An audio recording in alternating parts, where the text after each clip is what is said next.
5, 4, 3, 2, 1, 0. The Catholic Church teaches that popes are infallible. Does this mean that they're right about everything all the time? If not, does that mean that we can disagree with them? If so, how, when, and why? And where does this authority come from anyway? That's what we're going to be talking about today on Ignition. Welcome to the show. I'm your host, Dr. Chris Bergwald, and we want to set your faith ablaze so that you might live the adventure that comes from a relationship with Jesus Christ. Before we get into the topic of papal infallibility, we want you to know, as always, that we love listener feedback. So if you've got questions about this topic, if you've got ideas for future shows, please email us. The easiest way to do so is the address ignition@sfcatholic.org. Again, ignition@sfcatholic.org. I'm joined in the studio once again by Renae Kranz. How you doing, Renae? I'm good. How are you? Good, thank you. So, Good. Renae, last week, that was very good, thank you. I really didn't care to answer your question. Just Let's asking. just dive right in. Yep. Why not? So, last week we talked about Infallibility in general. If I had the buzzer, which I don't, or the whatever, ding, ding, ding, ding. You're really upset That's about way that, over aren't there. you? You can just I'm reach missing it. over. It's just right Be there. Awkward. So we talked about infallibility, and we got some good feedback. So people appreciated the show, what we had to say. But we did get some questions that I thought would be good for us to actually take, just because we're able to record this next episode right now, so the following week, to talk about. So if you didn't listen to last week's episode, we just gave a quick overview about what infallibility in general is. Infallibility with regard to the church's teachings, it means that there are some teaching, everything the Catholic Church formally teaches is true. Some have this extra layer of, no, guys, we really mean this. This is really true. And if you want to go back and see it, go to YouTube, SF Diocese, and go. But watch the latest Ignition. Right. So our YouTube channel, SF Diocese, that was episode 491 was last week's. 491 is the one you want to watch for. Infallible, what and why. Or Infallibility, what and why, I think is the title. Part of that, we also talked about papal infallibility and how it doesn't mean that popes are sinless. That's impeccability. Right. It just means that in certain circumstances, they can make infallible declarations. Right. But out of that, specifically out of that episode, we got some questions, and I think it's just good to sort of speak to a particular kind of question because a lot of people have it. So does this mean that popes in general are always wrong, are always right, about everything? And last week we talked about that. No, it means on matters of faith and morals, in certain circumstances, they make infallible declarations, very limited circumstances. Can I ask a question there? Yeah. Do they make those statements when they're making an infallible statements in conjunction with the magisterium? So popes are, so what's the magisterium, Renae? That's the teaching of the church. So it's the teaching office of the church. So the magisterium is all of the bishops in the world who are in union with the Bishop of Rome. That is the Pope. So the Pope is part of the magisterium. Right.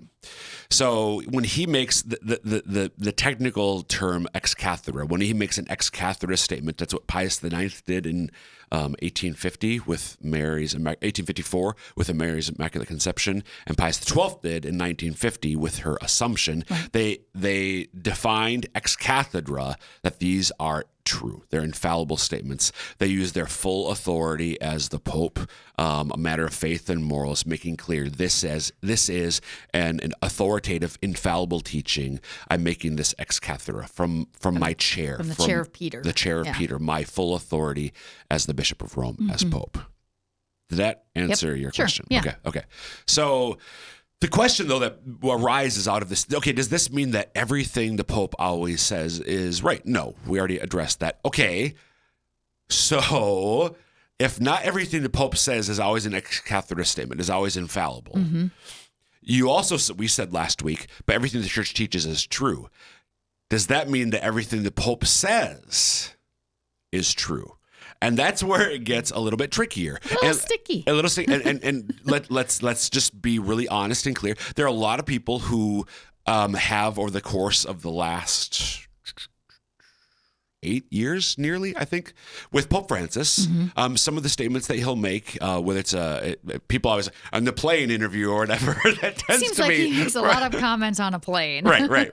So the Holy Father can sometimes make statements that people scratch their heads about, and I know people, to be honest, sometimes have really struggled with some statements that Pope Francis has made. So I want to talk about that. So. Are popes, okay, they're not always infallible, but is what they say always true? Right. Are we always bound to accept everything that a pope says as true? Because we do rightly recognize the authority of the popes. And if we have time in this episode, we'll get into some of the basis. I'm pounding this book over here, the Bible. If we have time, if not, we'll maybe do it in a future episode, but we'll talk about sort of the biblical and early church basis for the authority of the Pope. But I wanted to look more concretely at, and it's not just Pope Francis. This has been happening before him. The issue today is, this is certainly beginning with John Paul II and definitely Benedict XVI, but with all the mass communication, especially with the internet, we have far more access to every public utterance that a pope ever makes today than we did 50 years ago, let alone 100 years ago. Yeah. So that's kind of what.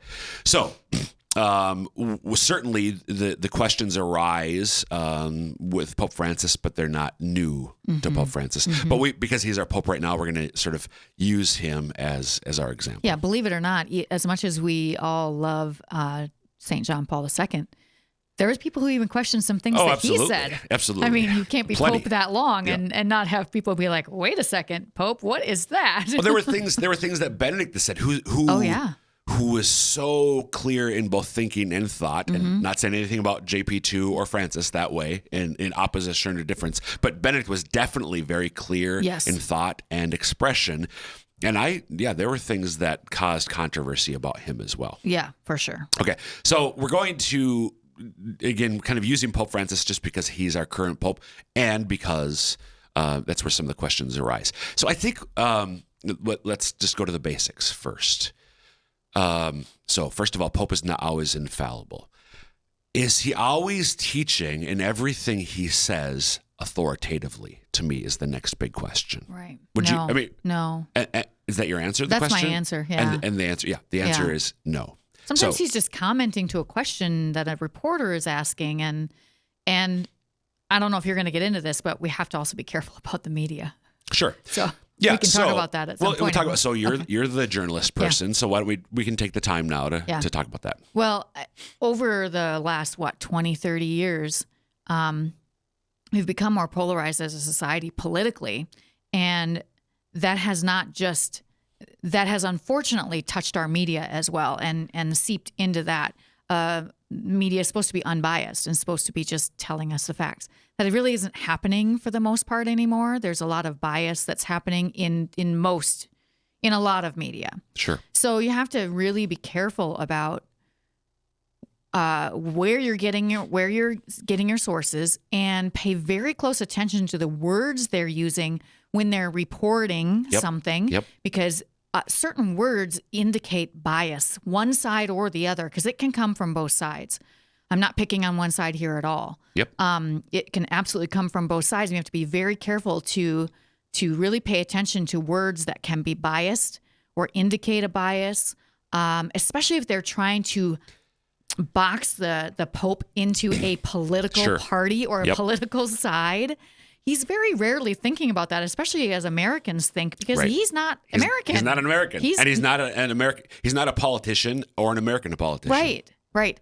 And I'm not going to exonerate him of every single thing he said, but you have to be careful of how the media is interpreting it, how they're presenting it, what words they're using. There's just a ton of things that the media gets wrong a lot of the time. Yep.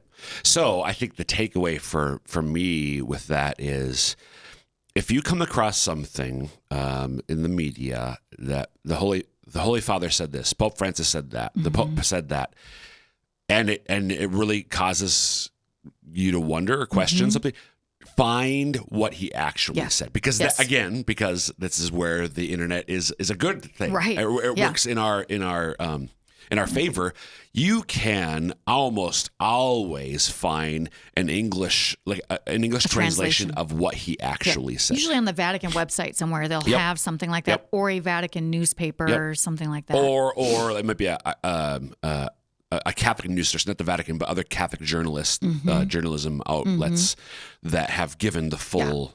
Usually Catholic News Service will do so. Catholic News Agency will typically do so, at least have a link to it. Yep.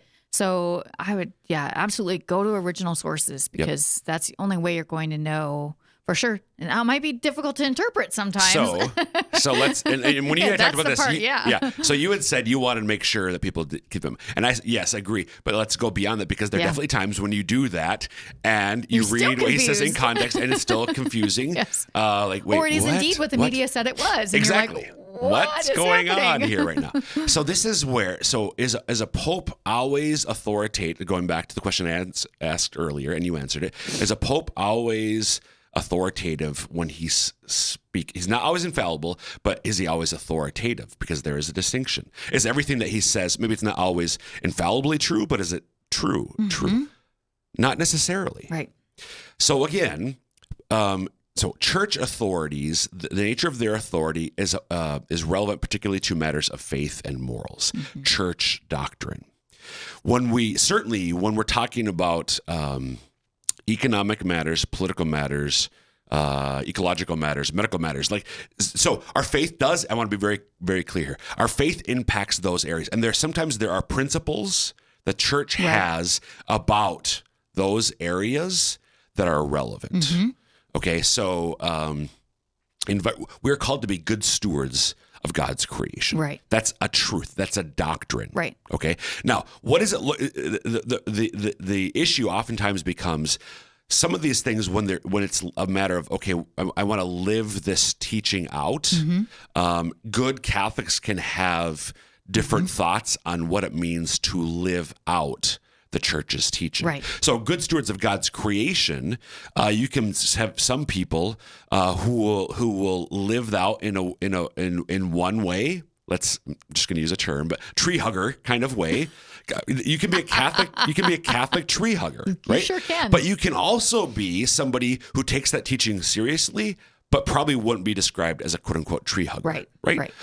So that's just maybe one silly example, but that's an example where, again, the principle is we're called to be good stewards of God's creation. Right. And how we live that out can vary from person to person. I'll give you an example of that very thing with the environmental kind of cause. I would not consider myself a tree hugger by any means. However, one of the ways that I try to respect nature and so on and pay attention to the things that he's talking about.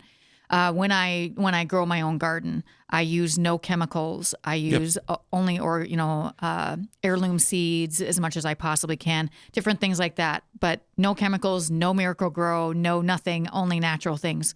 And we do that as much as we can in our own little space of the world. And but even to go to sort of on the. And but I use cleaners that aren't necessarily like that in the house. But that's not to say, so farmers that use chemicals are not sinning. Right? No. So in that case, I'd say, so it's more, but what's your attitude? Am I recognizing that creation is a gift from God that I'm a steward of and that I have to care for and make sure that future generations can take, or am I, hey, I'm just going to do what I want because this is my land. This is my garden or my acreage or whatever. That to me is a sort of a way to make clear the difference. Right. So some people will, go full organic or natural or whatever. Other people, some people don't, and that's okay. And that is okay. Farmers are often, to be clear, one of the best caretakers of the land that we have. Right. Absolutely. So we love them. So this is Renae. In case I was unclear. I was not doing So if Pope Francis or Pope Benedict or John Paul II said, you have to use artificial fertilizer or you cannot use artificial fertilizer, we can say, with all due respect, Your Holiness, I disagree. Right.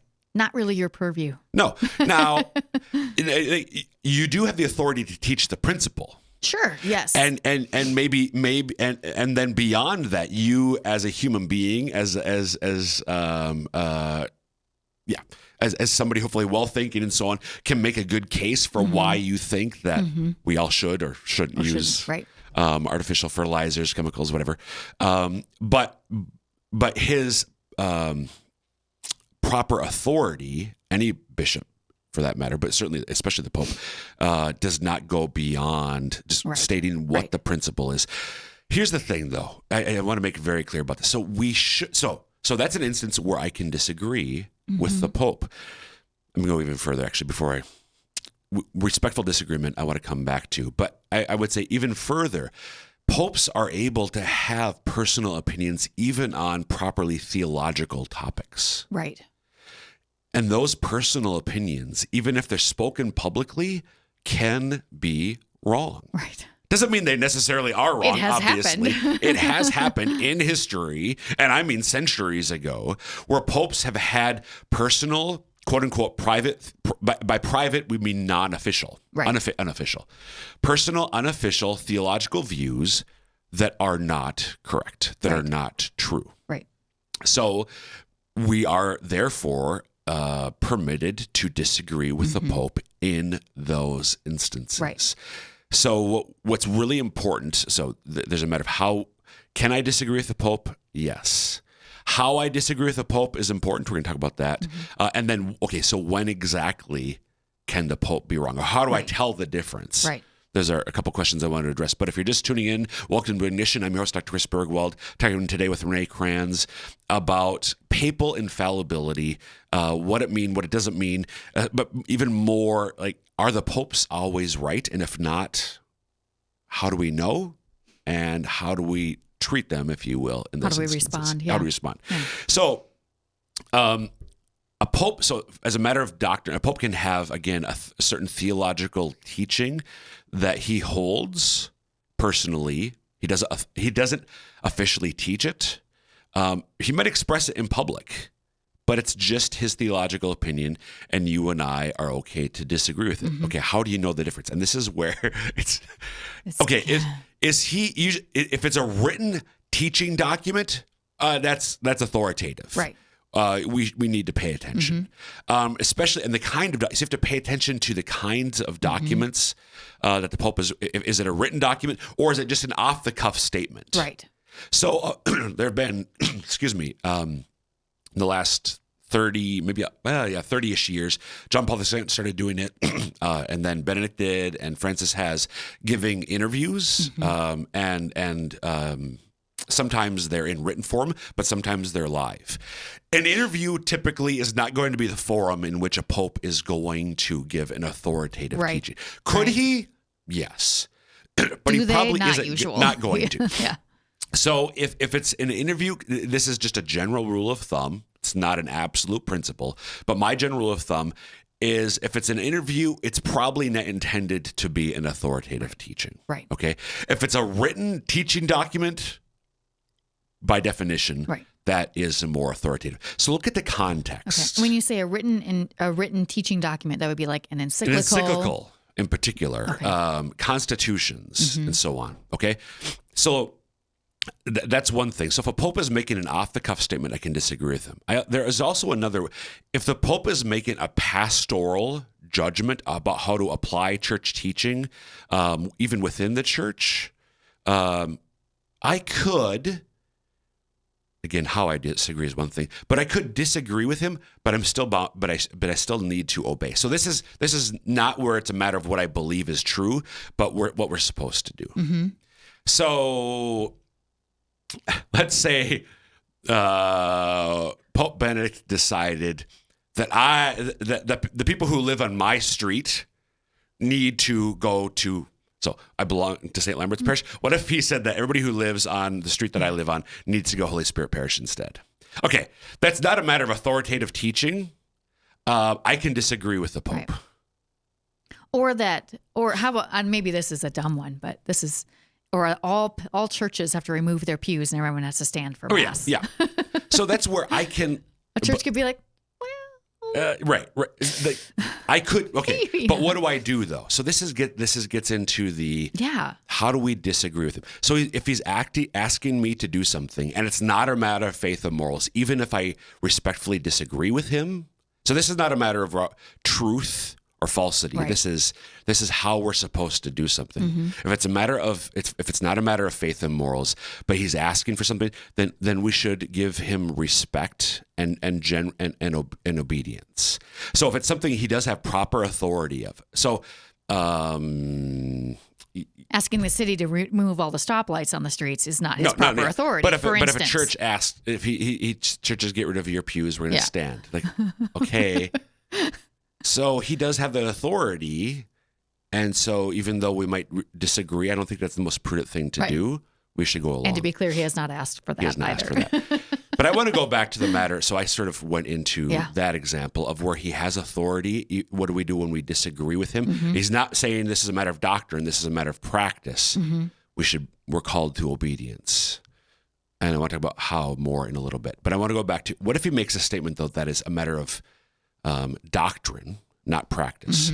And he says, basically, he says something that's not true. It's not a matter of practice that I agree or disagree with, but he says something that's not true. That can happen. The interview kind of scenario would be far more likely the place than a teaching document. It's okay for me to disagree with him there, because what I'm bound to follow are the teachings of the church. Not everything that the Pope of the time believes, particularly when it's a personal theological opinion. So all sorts of popes have had personal theological opinions. Some of them we know are definitely true. They're in accord with church teaching. Some of them maybe have been false. Some of them just haven't been defined. But I'm not bound to accept all of those personal, unofficial theological opinions, even if I come to be aware of it. Does that make sense? Okay. So I do not always have to follow everything the Pope says. The difference is this official or not? If it's not official, I don't have to. How do I do it? How do I disagree with him? How do I act when he asks something? When he asks something to me that's really hard, that I like, not a matter of truth or false, but is this the best practice or not? You're silly. My silly, My really ridiculous example of that was really ridiculous. I would go to your example, and to be honest, for me, I think this is coming especially with extraordinary form of the Mass things. Like I get why, and I've attended before. I do think the extraordinary form is definitely I definitely think it's beautiful because it was the practice of the church for centuries. The Pope has authority. Not absolute authority, but a good deal of authority to administer the sacraments and how they're administered. And so he does have, it's part of his competency to decide some of the things he's deciding, for instance, around the extraordinary form, the quote unquote traditional Latin Mass. And to be honest, with respect, I don't completely agree with the Holy Father on some of his recent decisions in that regard. I don't. But he's still the Pope. And so he's my spiritual father. And so even though he says something here that basically, Dad, I don't agree with that.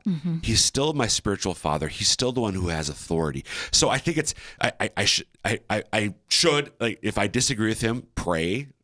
Like pray, Lord. Okay, I want to do what God wants us to do above all. That should be.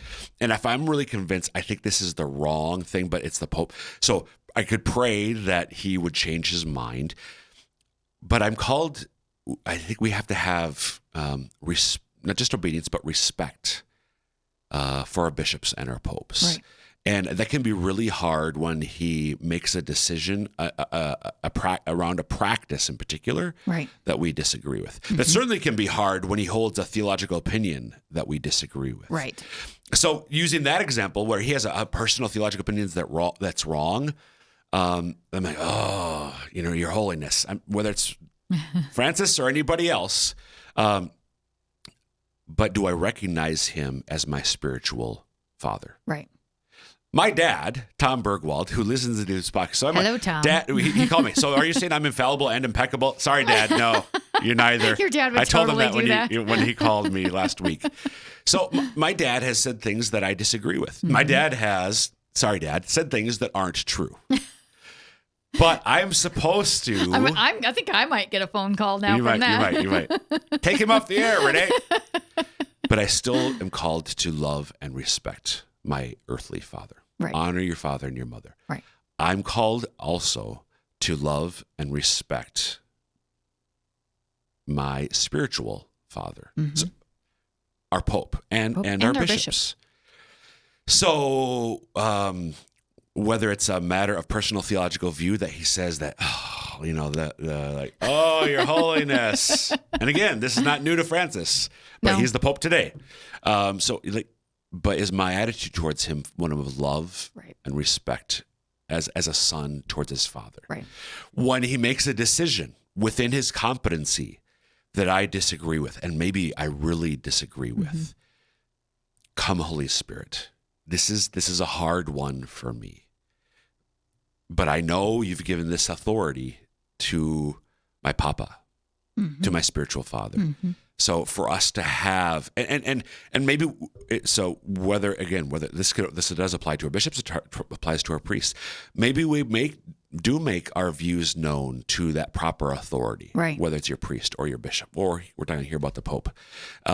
Do so in a charitable way, to write a letter, right? Write a letter.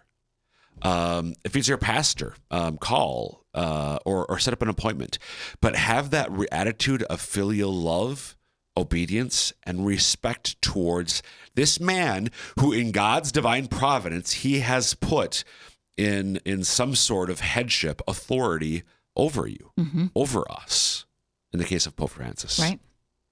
So for me, that's a big thing, is to have that we need to, even when he's wrong in a personal theological opinion, or when he makes a decision that maybe we're free to disagree with him on, but he's the one who has authority, so we have to go along with it, if you will. We have to accept it. Don't just go along. Ask for the grace to accept it, while still charitably certainly praying for him, and if we have the ability to make our concerns known, but not in not a all caps. And don't rip him on Twitter or something. No, exactly. I mean, come on. Yeah. If your brother, quote unquote, sins against you, I'm not saying this is a sin, but if you have something against your brother, Jesus said, go to him. Right. In private, if you will. And so do that with our spiritual leaders as well. Renae, we got like half a minute left. Thoughts, questions, complaints? The only thought I have is sometimes with Francis, sometimes he's not super clear in the language he uses when he speaks, and that can be that can trip people up. Yeah, that can trip, and so give him the benefit of the doubt. Yeah, exactly. So I said, Benedict, start there at least. Give him the benefit of the doubt, and then if it's like if it looks like he's really clear and he seems to be off base, again, is it authoritative or not? If it's not, you're free to disagree. If it's a matter of judgment, free to disagree, but do so. Once again, I'm going to end this with this: love, obedience, and respect. Right. Thanks, Renae. Yes, thank you. And we'll wrap up this episode of Ignition. Again, you can email us, ignition@sfcatholic.org, with any thoughts, questions about today's topic, or ideas for future episodes. And may God bless you.